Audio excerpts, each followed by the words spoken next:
சூப்பராக இருக்குது. செம்மையாக இருக்குது சப்பாத்தி ரோல். எப்படி செய்கிறது பார்க்கலாமா?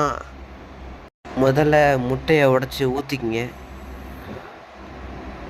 நல்லா கொஞ்சம் உப்பு மஞ்சத்தூள் போட்டு நல்லா கலக்குன்னு கலக்கி முட்டையை கலக்கிட்டு சூடான தோசைக்கல்ல எண்ணெயை ஊற்றி உடச்சி கலக்கி வச்சிருந்த முட்டையை நல்லா பரப்பரன்னு பரப்பி விட்டு இந்த சேனலை ஓப்பன் பண்ணியிருக்கேன்.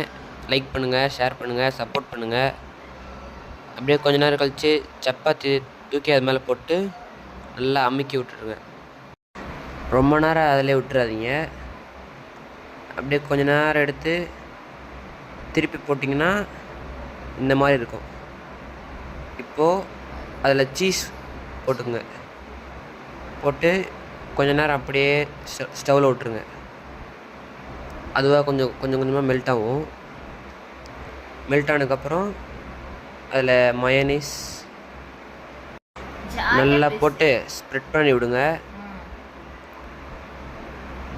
அதே போல் சாஸையும் அந்த மாதிரி ஸ்ப்ரெட் பண்ணி விட்டுட்டு கொஞ்சம் நிறைய போட்டுக்கோங்க, டேஸ்ட்டாக இருக்கும். அப்படியே வெங்காயம் கொஞ்சம் தக்காளி போட்டுட்டு ரோல் பண்ணிவிட்டு சாப்பிட்டு பார்த்தீங்கன்னா சூப்பராக இருக்குங்க.